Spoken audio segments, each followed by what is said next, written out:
It's a digital product agency, and we are building digital products for small and medium companies and startups. So in case you do have a startup, please come talk to me after the event, or if you are representing a small or medium company, talk to our CEO, Malik Saylor, and find out how can we help. So just a few words about our company. We follow an agile approach to deliver digital products.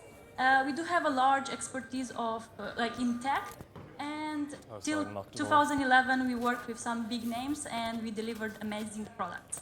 In case you do have questions, our office is on the 5th floor, and you are always welcome for a coffee with us here, or email us at this email address. Now I will just give the stage to Simon, that is a junior product manager, but even if it's so young, he managed to work with some big names in the industry, like Skyscanner, Shazam, and now he's working with TripAdvisor. So Simon? Thank you. You have the stage. Let me just put your presentation. Yeah, sure.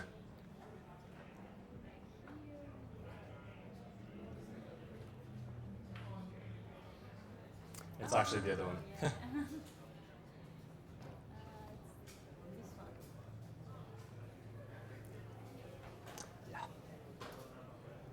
Cool. Well, hi everyone. My name's Simon Curran. I'm an associate product manager at TripAdvisor, and today I'm going to be talking about breaking into product. So firstly, a bit of background about myself. So I recently graduated from Trinity College Dublin with a degree in business and economics, which is probably quite a common background for a PM. My time in university was rather entrepreneurial. So when I was 18, I founded my first startup called Stageville. Stageville was an event ticketing platform that used a crowdfunding system. It traded for about 2 years and transacted about €50,000. And yeah, obviously it didn't really work out. Then 2 years later, I founded my second venture, or co-founded, a startup called Pledge Notes. And this was a note-sharing platform for students. That venture only lasted about 8 months. And neither venture really achieved product market fit, as I say. But overall, you learn a huge amount from starting your own companies. Before my final year in university, I did a growth internship at Skyscanner in Edinburgh, where I focused on App Store optimization, or ASO, for 3 of Skyscanner's smaller but growing markets. And there, I learned a lot about hypothesis testing and the importance of metrics. And it was also the first place I came across the role of the product manager. So now to talk about my extensive product management career. So I did an internship last summer at Shazam in London, and that was a great experience, and I worked on some really cool projects there, such as the redesign of the Shazam for Mac app and the version 2 of their iMessage app as well. And then shortly after my internship, I applied and became an associate product manager at TripAdvisor in Oxford. So I work for TripAdvisor Experiences, which is a marketplace where travelers can book things to do on their holidays, such as walking tours or wine tastings or other more unique experiences as well. So I work on the supply side of that marketplace, and I focus on payments and security. It's a really exciting time to be at the company, and if any of you have any questions about my role there or TripAdvisor in general, please do come and chat to me afterwards. So now to talk about breaking into product and how to land your first product role. So firstly, getting into product is hard. And there are a couple of reasons for this, and some are really obvious. So firstly, in tech anyway, you only need product managers where development actually happens. As some of you can probably tell, I'm from Dublin, and there really weren't that many product manager roles there when I was applying, particularly at entry level. I think I only applied for 1 position. Then you just don't need as many product managers at your company as you do engineers, so there'll be a one-to-many relationship. And also, not all types of companies require PMs. So startups and early stage companies typically mightn't have PMs or might have a very small product team. And it's only companies that reach sufficient size that tend to have the resources to take on entry-level product managers. And finally, it's a catch-22. So even entry-level positions say product management experience preferred. But how can you get that if it's an entry-level position? So it is quite hard to get in, but on a positive note, there are more and more opportunities that you see all the time, and it's really growing. Even since I was applying last year, I've noticed a lot more positions. So getting into product is hard, but it is doable, and it's all about positioning. So next I'm going to show you a diagram. Now I know what you're thinking. You're thinking, Simon, you're a nice guy. We've all seen this diagram 1,000 times before. and you're thinking, kill me now. But this diagram provides a really useful starting point. So I challenge you to take a look at the diagram and then take a long, cold, hard look at yourself and identify your weak spots. So for me, I had a business background and also was involved in a couple of startups. So I was quite comfortable on the business side of things. But I identified tech as a real weakness of mine. So what I did was I enrolled in a Codecademy intensive course learning JavaScript and React. And if you ask me now to integrate with the Spotify and Yelp APIs, I wouldn't be able to do it. But at the time, that really helped and showed a lot of a willingness to understand code. Then in the design and user experience side of things, I learned basic graphic design, UX and UI using Affinity Designer. But overall, I would probably tend to emphasize more learning the tech skills as opposed to design. So in terms of your CV then, when you're applying for product roles, in my opinion, your CV should shout the following things. Firstly, that you're proactive. And a great way of showing this is through working on side projects or getting involved with startups. Also, your experience should show that you're comfortable and able to work with others. There's a huge people element to the role of the product manager. That's something I really love. Every day you're interacting with loads of different stakeholders in lots of different functions. So you have to be able to work with others. And finally, your CV should show that you're impact driven. So if you're talking about your experience and you're saying you increased signups or improved conversion somewhere, put a metric on it. Don't just say you did it. Make it more tangible by providing a metric. Then in terms of skills, as mentioned previously, it's really important to show technical skills.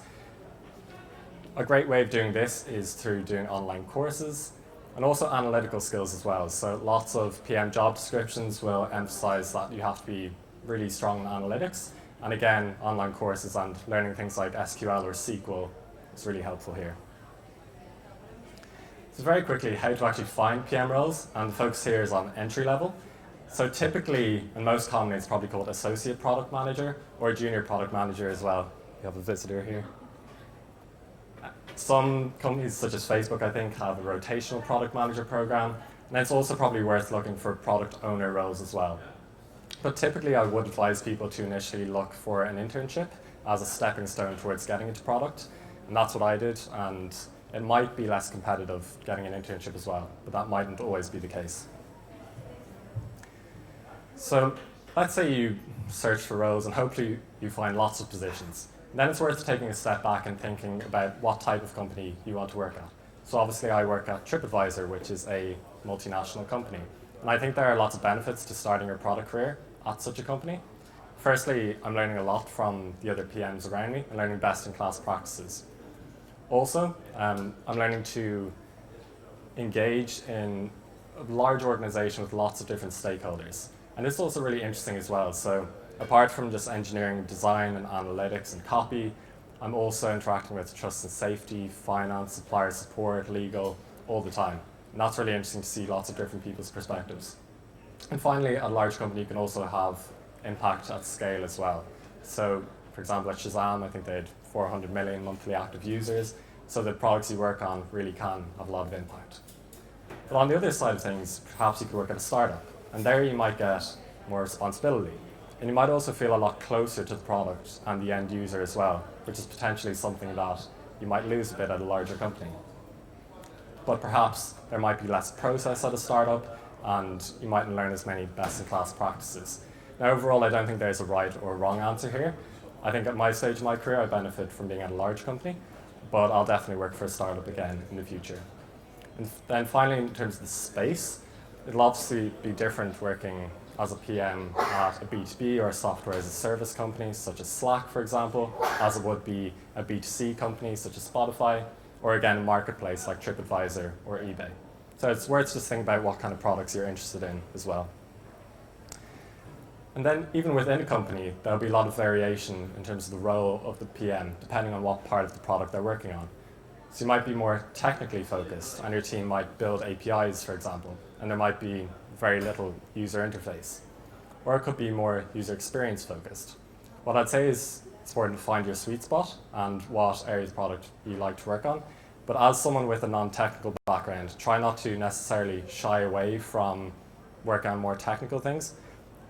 I really like my role at TripAdvisor and the kind of payments and security space because I'm working on quite technical projects such as integrations, but everything kind of has a user-facing and design element as well, which is really nice.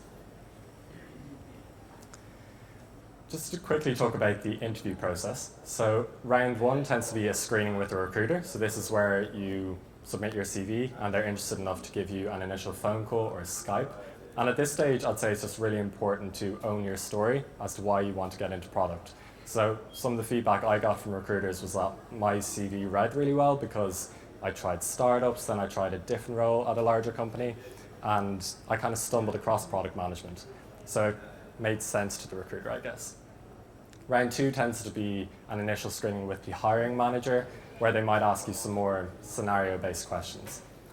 And then round three then tends to be where you get given a take-home assignment. So you'll have about 3 to 5 days to prepare an exercise, and this typically could be quite broad, like come up with a new product feature for that company or a completely unrelated company. And again, you get a couple of days to complete this, and it's really worth putting in a lot of effort into this exercise. In my opinion, this is really the make or break in the interview process, and if you don't put in the effort, someone else will, and as mentioned previously, it is quite competitive. For this exercise, on my website, I've actually put together a sample exercise, which you can download, and I can provide feedback on that as well. And I'll link my website at the end of the slides too. So now you've got your role, I'm going to talk about surviving and thriving in your first few months as a PM. Firstly, it's really important to learn from those around you. I'm very lucky at TripAdvisor that I'm surrounded by a really strong team of product managers. And with anything, just look at what they're doing. So for example, with specs, if you're coming up with your first feature specification, don't just start from scratch yourself. Ask for more senior PMs to send you a copy of theirs, and you can see how they approached it. Similarly with raising tickets on Jira or your project management software, look at how more experienced PMs around you do it. Do they use user stories, acceptance criteria? There's kind of best class practices. And also look at how more senior people around you run meetings. In product, it's really important to know when to take a step back and pause during a meeting with stakeholders to clarify things. And I think that's something that at entry level can be quite intimidating to do because you don't want to look stupid, but it's much more efficient to clarify things during meeting rather than having to go back to the stakeholder a couple of days later. So working with stakeholders then, so your main stakeholders are likely engineering and design. With engineering, I'd say it's just really important to know what the next priority is, and also not to lose sight of the end goal. So you don't want to get too caught up in edge cases, you want to focus on what's the most important deliverables and make sure you deliver on that. And when working with design, it's really good practice to make it visual. So if you are getting them to design a new feature or mock up a new prototype, map it out in a nice process flow chart, and that makes it much more easy for them to understand it and deliver work as well. And with working with stakeholders in general, just remember that you're a generalist and you're working with specialists. So you're not supposed to understand everything they understand to the same degree that they do, but you need to understand it enough to be able to distill from what they tell you what the next priority is. Now in terms of working within the product organization, so it's very important to get feedback early and often on your projects, kind of like the way, with the lean startup and everything, that you're encouraged to get an MVP out there as quick as possible. It doesn't have to be perfect, and it's better to get feedback earlier because a more experienced product manager might then give you a different slant on your approach, which you might realize is the preferred route. So it doesn't have to be too perfect before approaching others. Be able to back up your decisions, and the best way of doing this is by considering and outlining all the different scenarios and options, and then coming back and reflecting on what was the main reasoning for your choice. This is particularly in a larger organization as well. It's really important to identify dependencies. So if you need another team to, say, launch a campaign related to your product launch, you're not necessarily going to jump to the top of their roadmap straight away. So it's important to identify these things early on when you're speccing out a project. Being on top of results. So you have to know if the feature you launched was a success or not. And it's really important to be on top of that, knowing in advance what metrics you're looking to follow and following them, and either being able to run queries yourself or having analytics lined up to do so. Then voicing ideas you have for process improvements. So just because you're at entry level doesn't mean that you don't have ideas on how to improve things in general. One of the things that I've recommended at TripAdvisor, and it's something that ties in with the last point there about building a learning community, is that I recognized there was an opportunity for more PMs to become more familiar with SQL and to learn basic SQL for analytics so that they can run their own queries themselves. So I created a Slack group called SQL Review, and this has really helped in that people can post in their queries, and then people who are more familiar can then look at them and give feedback and make sure it makes sense. It's kind of about voicing your ideas and trying to, if you learn something, trying to teach others as well, I suppose. And learning to juggle. So as a PM, you'll have lots of things to do, and it's really important to get organized. I think initially I just listed everything on a massive Google Doc, but I then started using Trello, and that's quite important. And I think my backlog list is always, as long as I am. But it's really important to be organized. Preparing for meetings. So you're going to have lots of different meetings with different stakeholders, and it's important to know what you want to get out of those meetings, and don't just wing it, essentially.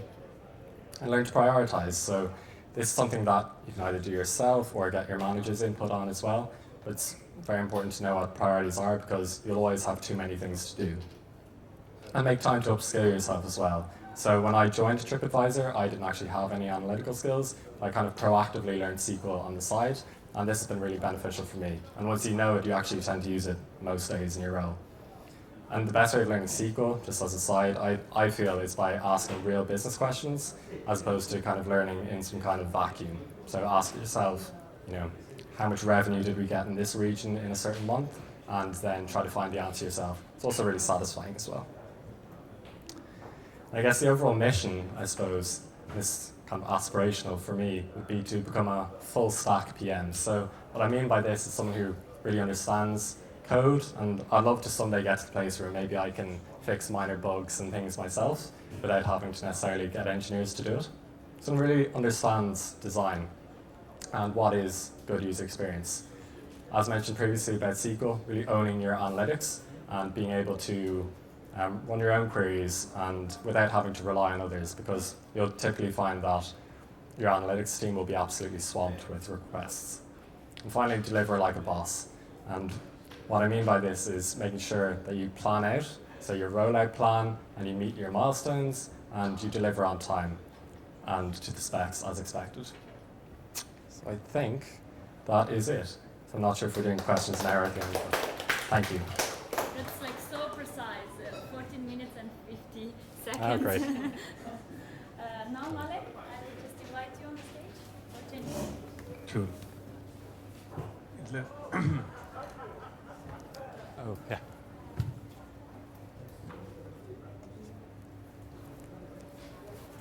Sorry. Nearly ran off.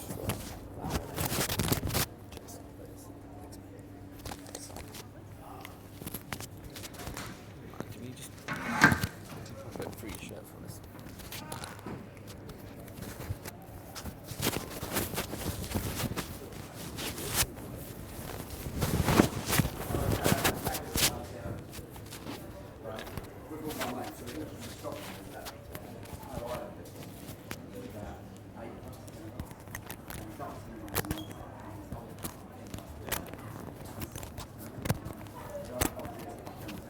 One second, mate. It's all right.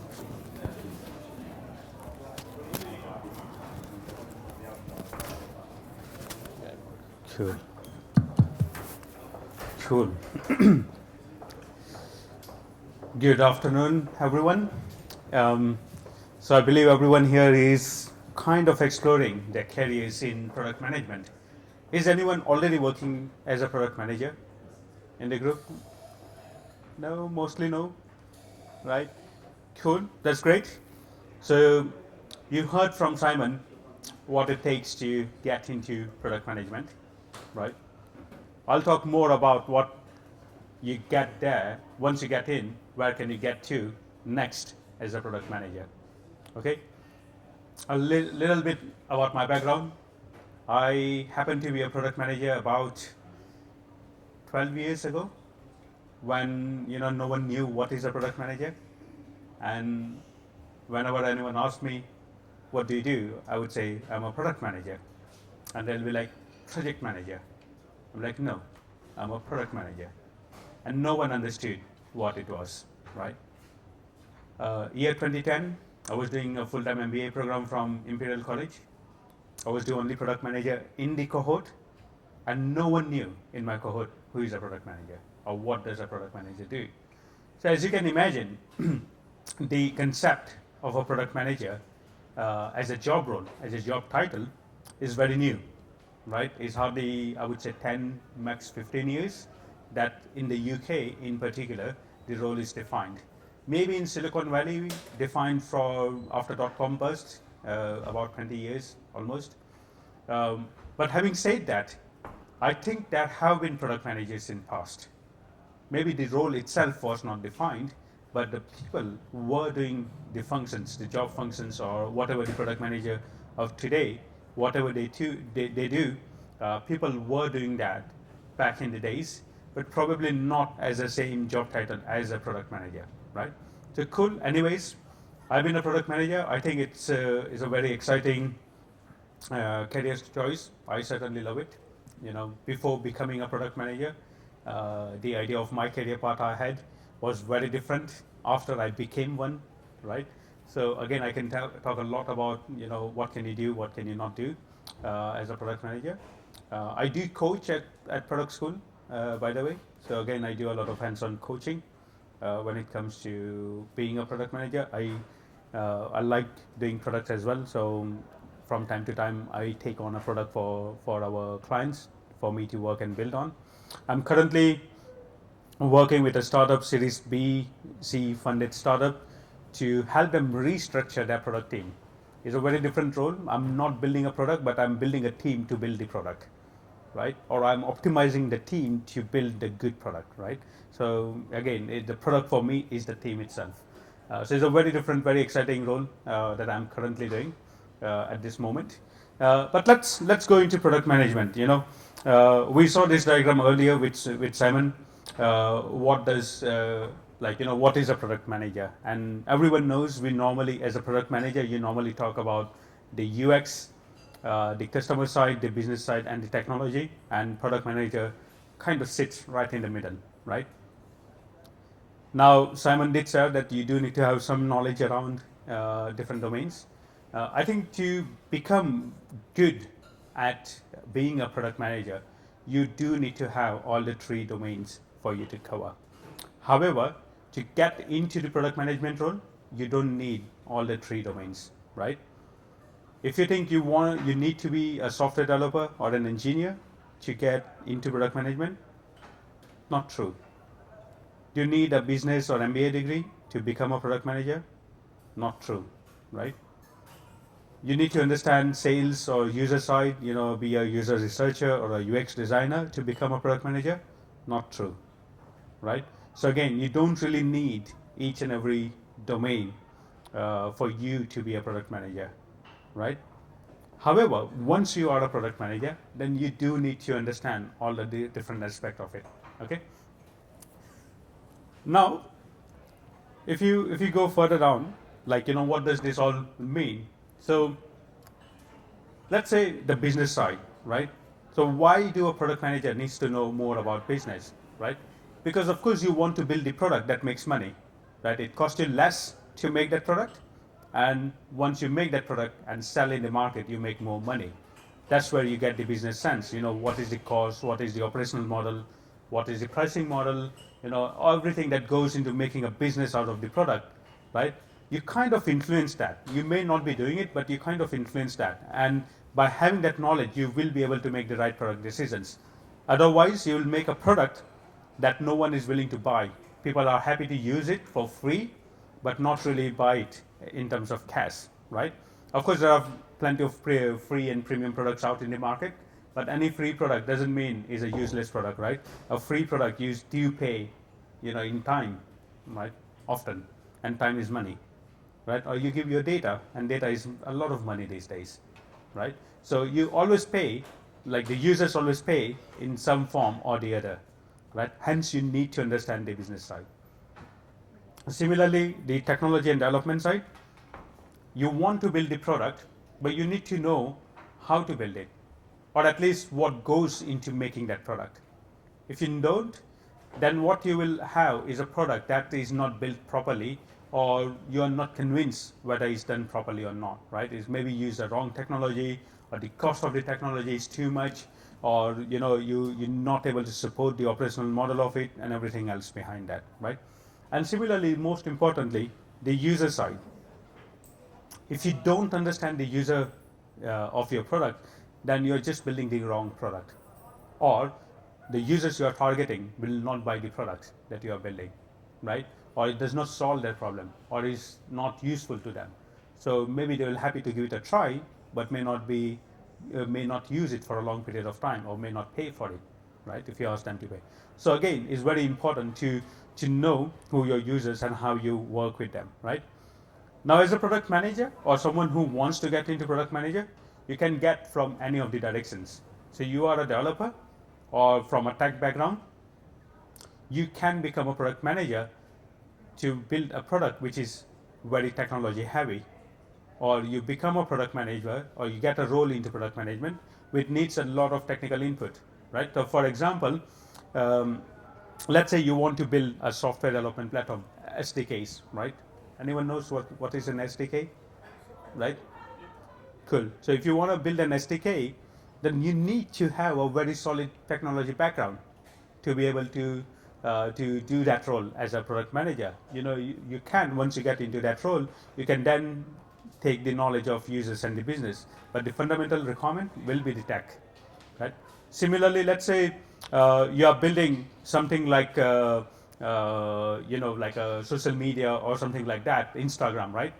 This is very much a user-focused tool, right? It's all about the users, how they share information, how do they communicate with their friends and their social circles and all of those things, right? You do need to understand users really, really well. So if you come from that side, if you understand the market, the user behaviors, the personality, the personas, the demographics, everything else, then you can bring that knowledge into the role, be very user and market focused, and then acquire the rest of the knowledge. And the third kind, the business kind, right? So let's say you're building some kind of accounting package, or a cash flow monitoring tool, or some business intelligence tool, right? In which case you do want to know that, okay, as a business, what things you need to understand, right? So this is the expertise you are bringing to that role, and then being able to understand that expertise, you can bring the knowledge about the tech and the user separately, right? So again, you can enter into the product management role by coming from the business side. Okay, so there is no defined path, there is no defined channel for someone to become a product manager, right? Like if you want to become a developer, you need to know development, and if you do an engineering degree, it helps you, right? Overall. But for product manager, is nothing like that, right?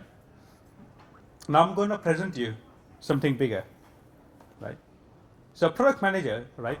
So you normally see in the previous circle where you have the user, business, and the technology. But actually, if you expand out, then you do have a lot of other touch points that you do need to be aware of and need to excel at. So for example, the software development right at the top. Sales, how do you sell your product? What is the value proposition, and what the users are paying for, right? Legals, any compliance requirements, any policies you need to be aware of, any regulations that you need to be you need to adhere to, right? Finances, cost, revenues, direct costs, indirect costs, variable costs, fixed costs, everything you need to know about, right? Research, of course, user research is one side, but also technical research, R&D, scientific research you need to do at times. Marketing, how do you really communicate your product value proposition to your users, right? The 4 P's of marketing. How do you price your product really well, right? How do you position your product really well, right? You need to sell from the right channel, right? So again, a lot of marketing that goes into it. Support, someone buys your product, but how do you support them once they've bought your product? You need to understand, how do people use that, any problems they face, how do you proactively resolve those problems, right? And then of course the customer side, right? That who is paying? Just remember the users and customers are different. Someone who uses your product may not pay for it, and someone who pays for your product may not use it, right? So again, users and customers are very, very different thing, right? In case of product management. Now, if you put all these things into perspective, right, you can become a product manager from any of this background. So someone from marketing, right, SEO, PPC and all, they can become a product manager. Similarly, someone from sales, they can become a product manager. Someone from scientific R&D background, they can become a product manager, right? So again, any prior experience you have, any strength you have from your previous job roles, you can become a product manager, right? So I was recently speaking to one of a very large accounting firm in the UK, one of the top 4, right? And they are building a new auditing tool, right? And they were split for choice. So they were not sure whether they want to hire a product manager who can acquire accounting and auditing knowledge, or should they hire someone from auditing or accounting background who wants to become a product manager, right? They eventually ended up hiring someone from auditing background who wanted to become a product manager, right? For a pure product role, I don't think that person would normally, will go through. But because they thought the knowledge of auditing, like the details and the process you need to know, is so important to that particular job function that they decided someone with that background to, lead the product function for them.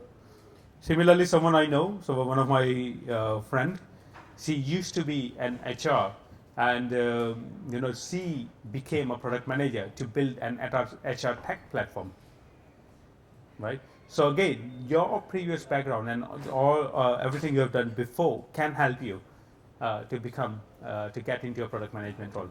There's no right or wrong in product management. It all depends, and that depends is about making a judgment call, and you can make that judgment call based on your experience, your knowledge, and if you don't have either, then your ability to learn or acquire that experience and that knowledge, right?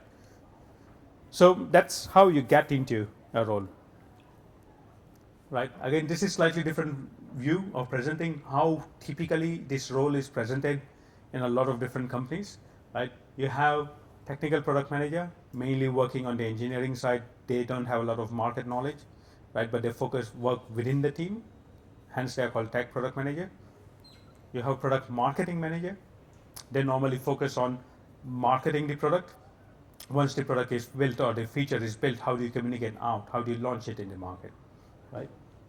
And then normally you have more strategic product managers who don't normally get involved day to day with engineering and tech and all the low level activities, but they normally focus on product vision, the strategy, and the business side of it, right? So you normally have a lot of director product strategy kind of roles, right? So once you may get into any of the role as an associate or a junior, but eventually you do want to get into like a quite senior director role. So this is more strategic. You can get in this role once you start understand all aspect of product management, all the different business functions you have, right? This is again a slightly different view. Many times people do get confused between a product manager and a product marketing manager, and the split is never well defined. But again, this is one view for you to understand that the lower is more technology and operations driven, the above is more strategic and vision driven, right? So more strategic, more focus on engineering side is where the product management sits. More tech, but not as strategic. That is normally a tech product management role, right? They're just getting things done, low level. Similarly, someone focusing too much on the user and the market, but just focusing on operations, then they are normally sales executives, sales persons. But more on that is more product marketing. It could be a different term: account managers, country managers, business manager, or someone like that. Different terms used in the industry. So how do you grow, right? So normally, as Simon said, you normally get into as an associate product manager, which is like the first level of product management. you would normally not own up the entire product. You will own up a couple of features on a bigger product that you're working on, right?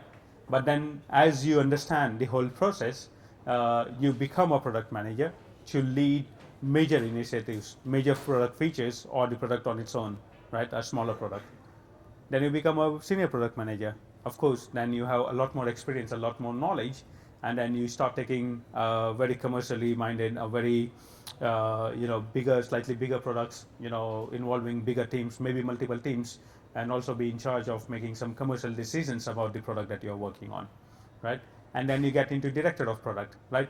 Now at that moment, as a director of product, you have two separate choice, right? Either you are a director of a product and in charge of the product teams, where individual product managers are in charge of all the different products, and you are just like a team manager for them, or you own a full portfolio of the product that the individual teams are working on, right? So in which case you are the real product managers, whereas the others are just like your proxy to get the information down to the team, right? So the due role at this level, the director level, do split into two different parts, right? As a VP, you are more commercially driven. You start taking care of commercial P&L strategy. You may have a lot more say into business investment. What kind of new products to go. You may be a lot more strategic, a lot more, market driven. Fishing for new opportunities. Risk, competition, all of those things. And as a chief product officer, normally you sit on the company board. Now, not all company would have CPO directly at the company or executive board, but they may have someone in charge as a CPO, right? As a CPO, you would take care of all product functions, right? Sometimes the CPO reports into CTO, like technology officer, or sometimes it could be the other way around, where the CTO is reporting into CPO. Depends on what kind of products you're building. And as everyone says, a product manager is everything a CEO does minus the people, right? If you start taking care of people and all aspects of your business, then you can be a CEO, a founder, or a COO overall at the company board level, right? You can be a CEO, COO, CEO, or co-founders right from the beginning, like the way Simon did. He founded a couple of companies before getting into product manager. So again, you can be one of those roles. Again, it depends on the size of the company. Not all the companies will have this kind of job levels. They may only have like 2 or 3. So again, it depends a lot on the individual company and the product you're working on, right? So I think that's about it really as a product role. Cool. You ran over time, but it was too interesting to stop. And now I will invite Pam. Pam is the head of product for Charta, a very cool startup at the moment. Check it out. And previously she was the head of product for 4 years, and this one is here. So she's back.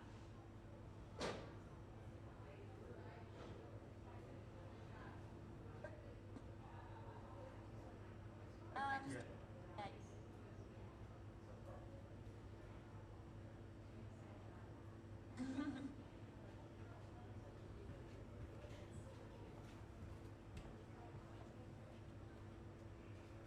We're great.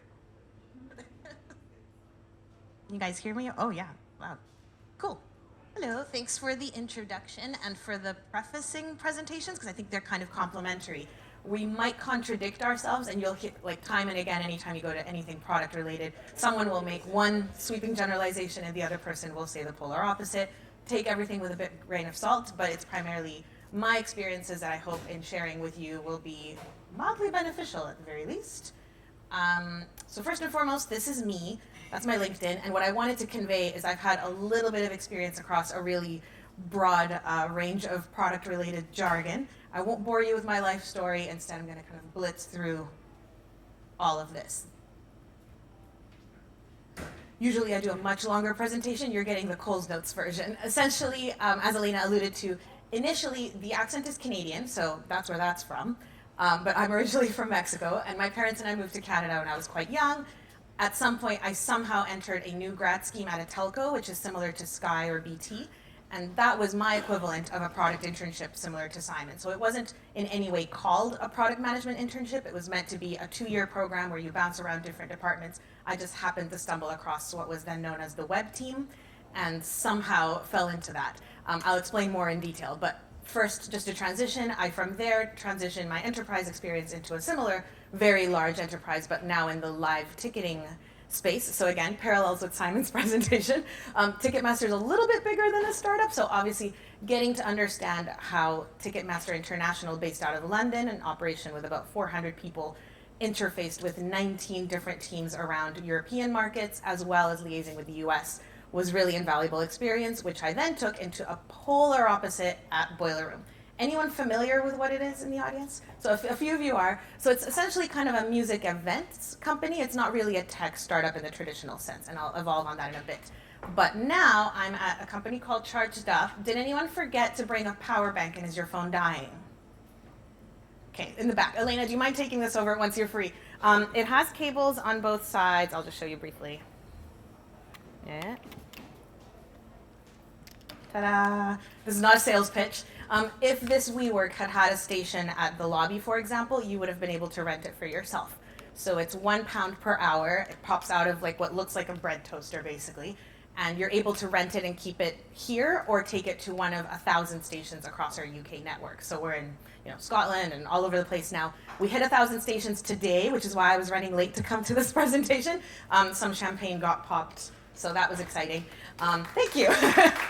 Congrats to the team. But essentially, it's very tech-driven, as you can imagine. The way that you release the battery is by scanning a QR code with our app. So you need to go through a bit of an onboarding process, set up a form of payment. That way you're charged either the transactional fee or a one-time lump sum if you accidentally forget to return it, because obviously they've thought of that. And the fact that it's a network means there's also an operational dashboard behind the scenes. Had I had any experience with app-specific development? Absolutely not. Had I had experience managing a network of tangible locations? No. They took a chance on me because my experience was really transferable across kind of more of the how I do the job as opposed to the what. If nothing else, I'd love for you guys to take away these 3 key takeaways. So the first, not to use gendered things, so either Jack or Jane of all trades, in general, constantly expect the unexpected. There is no one-size-fits-all job description, let alone a first week at any given organization. You might be told, this is what your first month will look like, and these are the types of things you'll get to do. By day 2, that might not actually be the case, or quite the opposite. It might be far more specific than you might have actually wanted, for better or worse. Number 2 is to really own your product roadmap. So as much as you can, whether you're supporting other teams' functions or driving your own, really try to have that ownership, and for you to feel, whether you're junior starting out or already being told, hey, you need to deliver 12 things by Friday, feel like you own it and convey that with confidence, ask the right questions, and even ask the stupid questions, prefacing, I tried finding the answer on my own, I tried digging into a Google Drive, a wiki, a variety of resources available. However, why are we doing this, or why is this a dependency and not just a milestone at the same time? So really trying to dig into how different departments' functions work for you. As Simon was alluding to, sometimes there's technical elements that are quite critical that you can't really assume, oh, we'll get to that later, right? Let's first just launch it. Well, actually, you can't, because this thing needs to talk to this other thing. If anyone's familiar with the GDPR, European legislation that came into effect May 25th of last year, a date forever embedded in my mind, that was a very critical time for most companies to have to really clean house in how they dealt with user data, including even your HR team and how they handle their candidates' information. So there's a lot of dependencies that maybe other teams have that's putting them under a lot of pressure. You can't really assume that your project is the top of the list, but as much as you can, if you can empathize with other teams' deadlines or pressures or resource constraints because one particular project is gobbling up all the resources, that will help you, because you'll start to go, okay, well, let's have a trade-off conversation. If nothing else, can I get this one thing by Friday? Sure, and gradually you'll make progress there. And finally, this I think is key when you're starting out at a role, and it's very much do as I say, not as I do. I think I've been at Charged Up for about 5 months. I never actually did this. I haven't really had a performance review yet. We didn't ever discuss probation ending. It just kind of happened. very startup focused. We just knew things are clicking, it's fine, to the point that I was able to start hiring people on my own. So obviously I wouldn't have that luxury if things weren't going okay. But in general, I would definitely advocate, try to have, in my first 30 days, I want to accomplish X, in the first 60, Y, such that by the 90, I feel comfortable and that I know I've forged the right relationships with the right people. I've understood the basics of how different departments work, or quite the opposite. I've literally just put my head down and focused on this one really specific part of the business while not trying to learn the ins and outs. Depending on the size of the organization you join, you genuinely can't. There's no way you could meet with every manager and understand everything that is going on. You need to kind of try to carve out a plan, and if possible, talk with either a line manager or with your team of how can I support you and what are the key things I need to focus my time on in the first 3 months. I'm about a third of the way in, so I'll blitz through. In general, I think most of us grew up with these types of professions as, what do you want to be when you grow up? So, astronaut probably was up there as well. Something I wanted to point out, today I happen to be wearing my Elizabeth Line trainers, the Adidas collection with Transport for London. So sad fact, and this is not a diss on project management, the lid of the shoes says 2018 because that's when that was supposed to launch. Crossrail trains were supposed to be providing that infrastructure to the city as of 2018. And in projects that have tangible impact with infrastructure implications, construction, obviously massive impact to people's health and safety, if things go wrong, it's good not to fail fast. It's good not to do an MVP and go, oh, well, figure it out when we get there. Then again, it's why I chose to, rather than go into project management, that's very much CapEx, 2 years of funding, tons of implications and Gantt charts and dependencies. I instead chose product management because it is a lot more iterative. It's digital. It's something that you can launch once, throw away the next day going, well, we tried it and the analytics show no one's clicking on that button. There is no product market fit, or something that we did is actually just broken and it's a bug and we need to fix it. So in general, what I wanted to convey is it's not a diss on project management, but obviously projects are a lot more risky and complicated, whereas with product, there's a lot more post-its and nimble aspects to it that make it, for me, a much better fit for my strengths, or lack of strengths, I should say. In general, everyone can kind of take their own journey. There is no path, and I'm really glad that the previous presentation went into detail into just how vastly different paths can take. So again, to reiterate, initially, I was born and raised in Mexico in a city that looks kind of like this, then moved to Vancouver in a city that looks like this, which is lovely. And one of my university's campuses happens to be that building right there. And I point that out because in general, a ton of what I do on a day-to-day basis, it's not that I learned it in university. I don't think my degree necessarily provided me with the stuff that I do on a day-to-day. It was more about the everything else. It was the getting involved in extracurriculars and understanding, oh, okay, this is a P&L. This is the impact of a budget. This is a drop-dead date when I have to confirm a venue's booking, for example. By then, we've incurred a cost. There's a drop, deposit, or costs are incurred, or we've announced it to the public. Suddenly, you can't really easily change the date of something without it having trickle-down effects.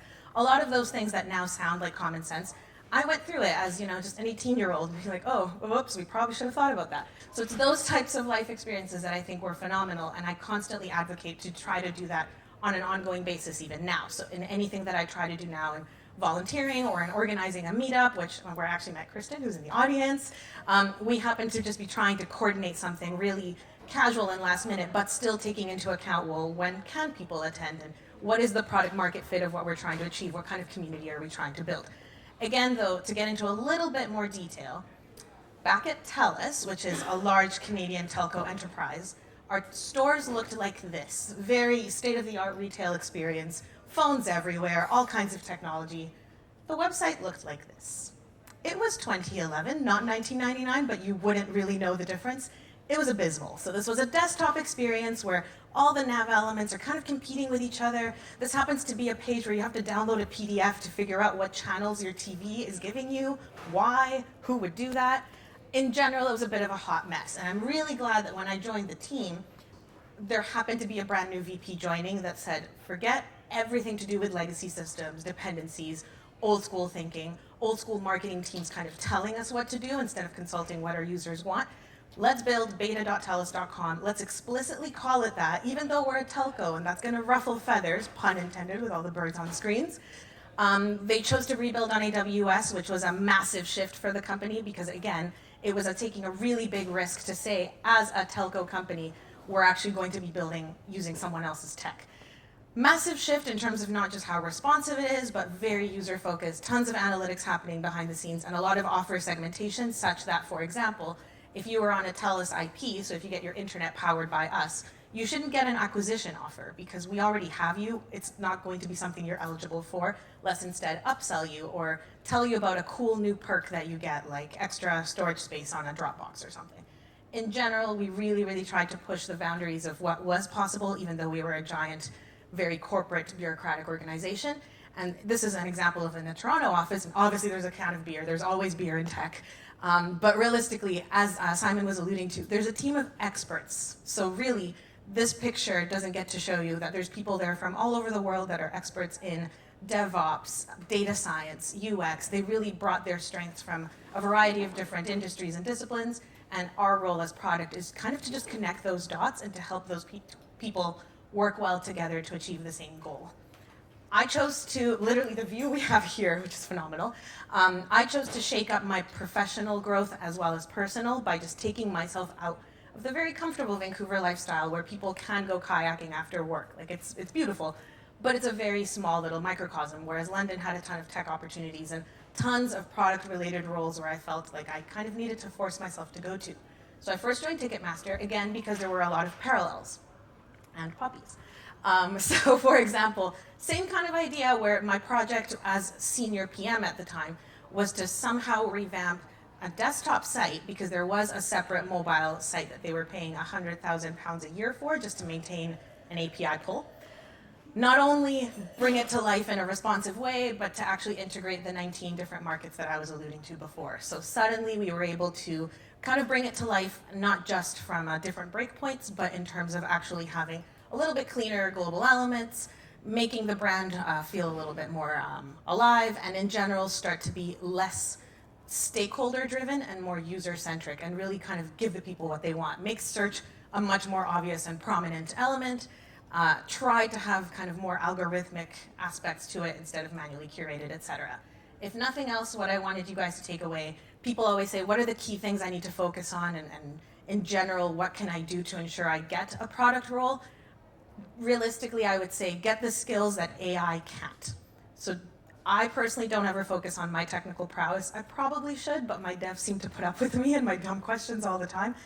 There's a lot of other aspects to the role that I either do or try to do, but it's the ones that are about to start to come up in blue that AI genuinely can't do. So dealing with creativity and creativity through constraints. How many times have you been asked to do something that should probably take a month of time and instead it's due tomorrow? How do you get around that? What kind of questions do you ask to try to ensure something gets out the door and does the job? Similarly, again, dealing with complexity and general strategy. AI and software and different programs can't really connect certain dots that you're going to have in a water cooler conversation or at the end of a difficult meeting when someone goes, well, the funding is going to get pulled if X, Y, Z. Okay, how can we pull this together and make it work?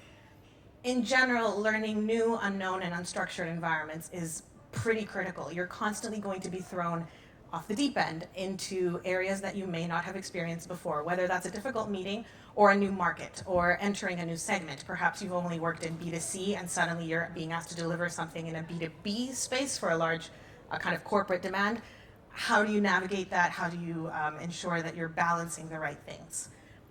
Most importantly, I would say compassion. So really trying to associate whether it's for the user and looking at your analytics and figuring out why are people dropping off at the end of this funnel, or with your peers. There are teams that are stretched a million ways from Sunday and you can't just go, okay, but my thing's the most important, so you're gonna have to work overtime. That's just, in this day and age, not okay, and I'm really glad that that's the case.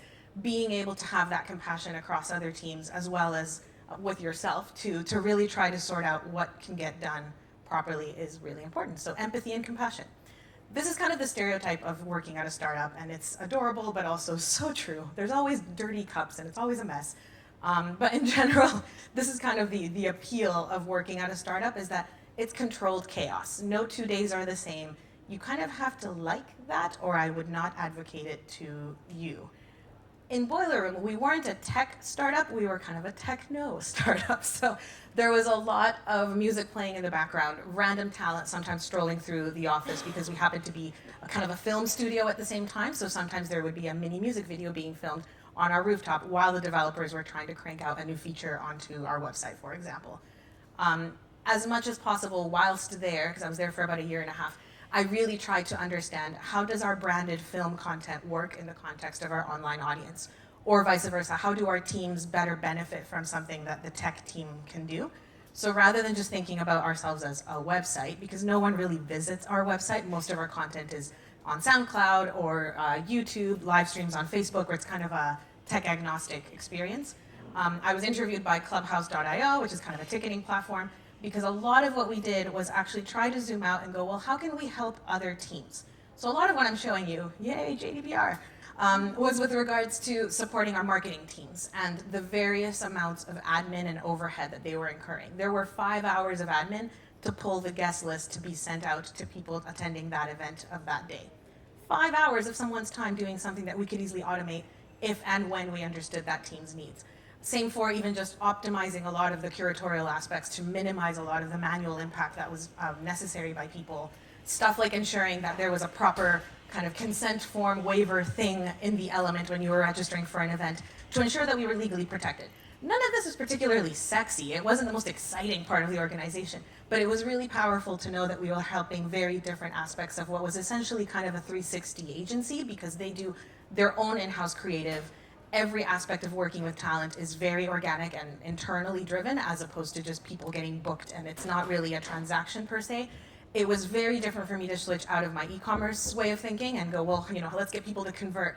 That's actually not what we do. We don't sell tickets. It's a guest list and it's a lottery system. It's all meant to be very hip and organic and kind of elusive at times.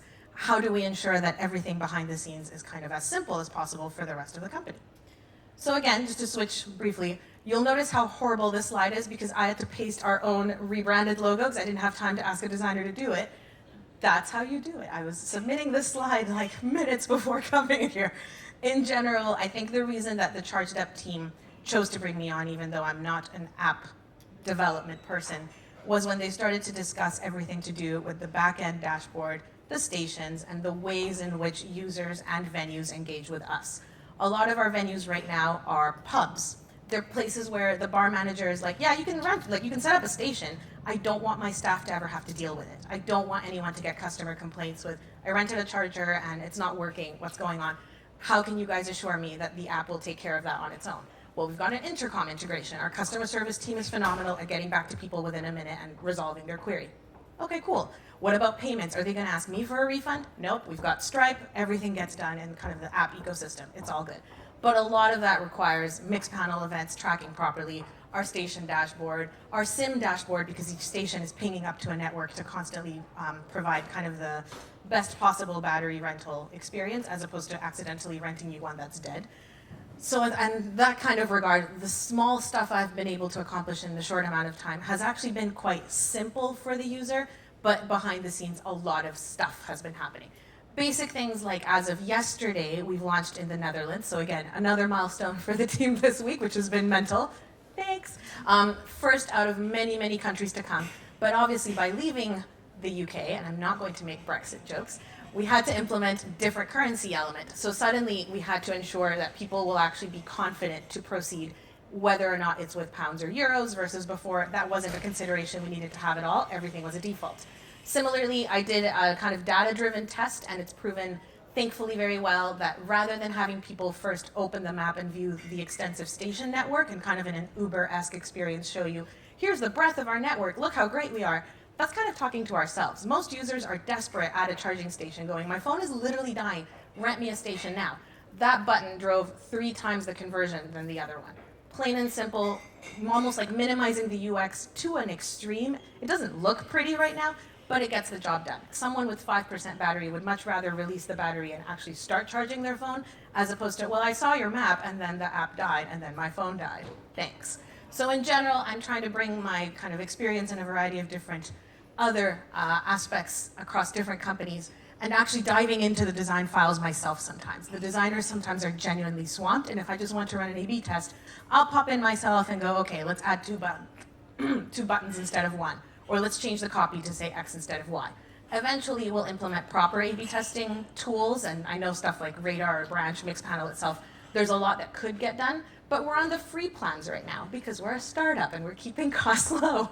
Same for our Monday dashboard. We can't hit the 15-member threshold before we get upgraded by another 1,000 euros. So for now, we get scrappy, we share logins, it's all good. The biggest thing is to really drive user value and, again, constantly ensure that I'm healthy and happy and supporting my teams as best as I possibly can.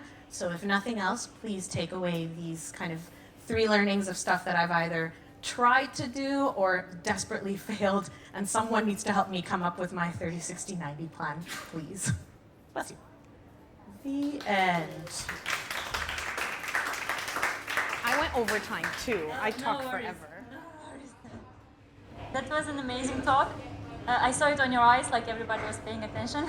So now I will just invite everybody here for a Q&A. So Simon, if you can join. And if you have questions, the mic is for you. Who is breaking the ice?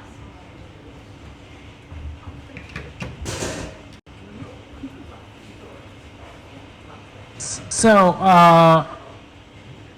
I have 2 questions to you guys. One is, how is B2B product management differ from B2C? The second one is, none of you guys spoke about implementing an agile approach for the team, for the DevOps. Is that a part of a product manager role? Because I, in my enterprise, see it as a product manager role, and to make sure that all the engineers have tickets to work on, like prioritizing the backlog, other than prioritizing the backlog and backlog refinement. So how do you address that?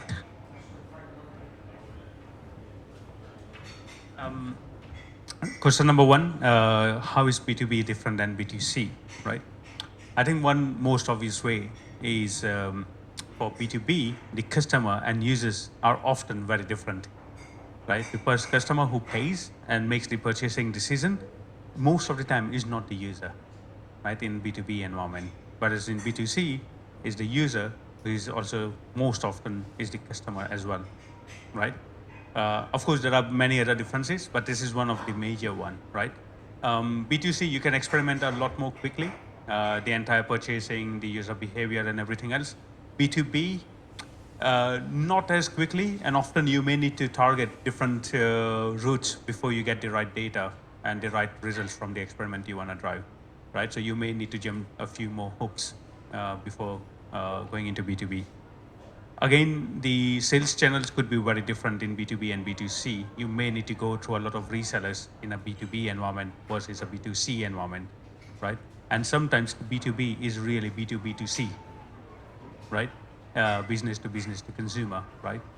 So again, I think the setup could be different there, right?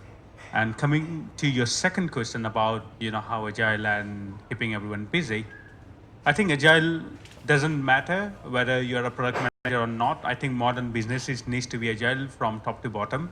Whether you are tech, non-tech, doesn't matter what you do. You need to, what is agile?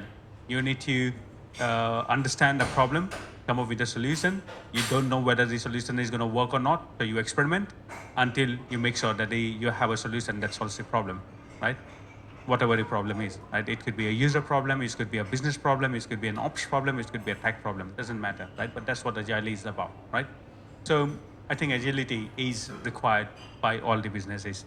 And then keeping all the developers busy, I think as a product manager, you do need to keep them busy. Otherwise you have a tech team which is not really producing value for you. Because, remember, you do have a cost side when making the business decisions for the product. If you want to build a feature, how much time and effort is going to take, right?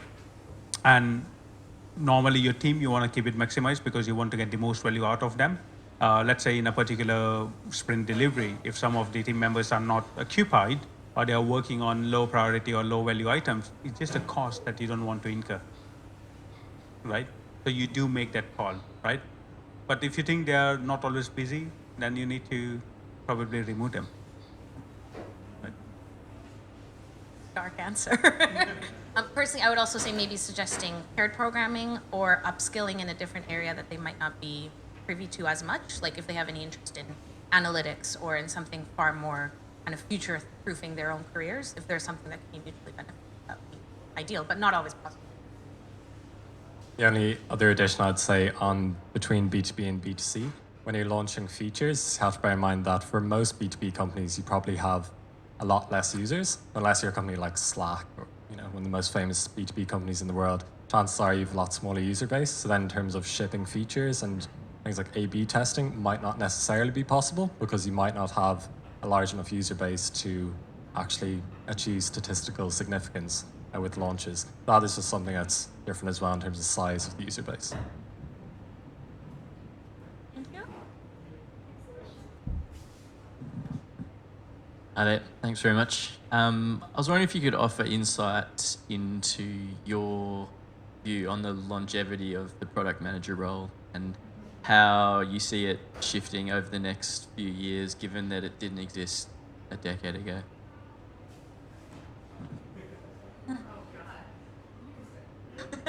Cool. I think the job title may change. As I said, 15 years ago, maybe the job title was not defined, but I think people were doing that role, right? Maybe in different shape and form, right? So I think the role or the job function will not go away. Maybe it will be called something else in future, or maybe the job spec will change a little bit here and there. But what you do as a product manager, I think will not change, right? And I think, in my opinion, everyone is a product manager, everyone, right? Whether you realize it or not, right? That's what is the difference is, right? So let me ask you a question. Do you cook yourself a meal? Yeah, but do you cook? Yeah, you're a product manager. Because you're experimenting. Every time you want to do a new recipe, we need to know what input you need, what the taste output you need to deliver. You do something, right? If it turns out good, you do it again. If it turns out bad, you iterate on it, right? That is what a product manager do, right?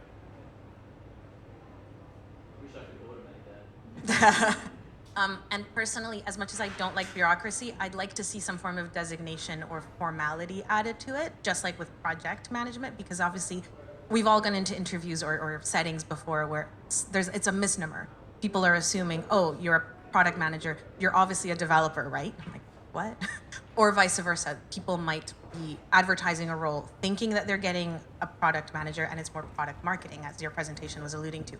There's a lot of job adverts out there where clearly they're not exactly sure what they're trying to solve. So they're like, just put the label PM. We'll figure it out as candidates start to come in. But that does everyone a disservice. So I think some level of kind of specificity around what exactly they're trying to find would probably help all of us. But I'm not sure how bureaucratic I would want that to become. So.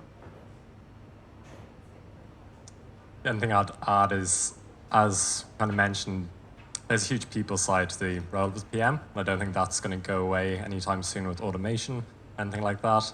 In terms of kind of parts of the role like building business cases and knowing what to prioritize, again, that's something that machines won't be able to take over essentially very quickly.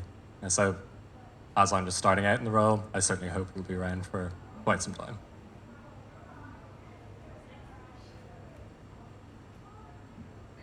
Hi. Yeah, I know. It's probably not as advanced as it looks. So I'm currently a strategy consultant. I don't have much technical experience. Simon, you mentioned trying to find a product manager role, which could be more user experience focused rather than tech focused. Do you have any tips for identifying whether a product manager role might be more user focused?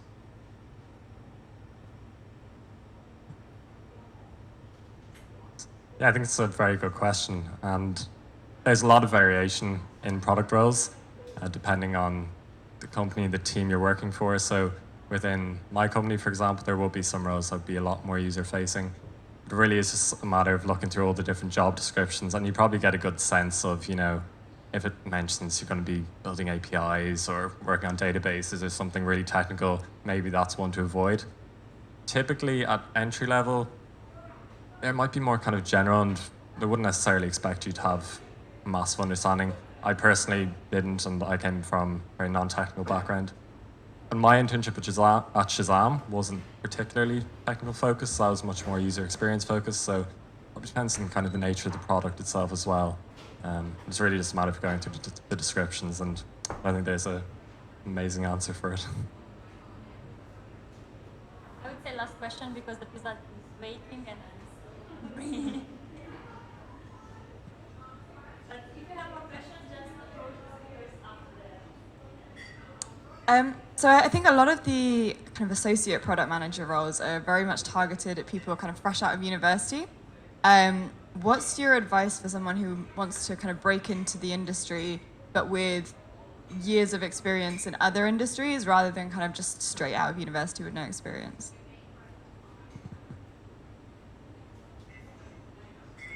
So as I said in my presentation, right, a lot of product management roles do expect some kind of industry knowledge, right? And I've seen a lot of people getting into product management don't have a particular product management experience, but they do have a lot of domain experience, right? So one of my friends, she used to be a recruiter in a big company, right? And so she knew what does the recruitment process look like. And then she became a product manager for a recruitment tech company to help build the recruitment application tracking system, right? Similarly, someone very recently in London, like a big fintech company, this girl I was coaching, and she was like customer support manager, helping with tickets and all of those things, right? And then she eventually transitioned into product manager because she understood all the problems the users were facing, right? So, doesn't matter, right? I think all you need to do is use your strength, right? Go apply for a role or go into a company where you can utilize your strength, right? May not be in a product role, but once you are in, once you can demonstrate that you do understand or demonstrate the product behavior, then you can transition into a proper product role. Currently, the place where I'm consulting with the client, the product manager, one of the girl, she used to be like a tester, right? No product knowledge, nothing. But there was a vacancy, there was a void in the company, and she stepped up to become a product manager, right? So.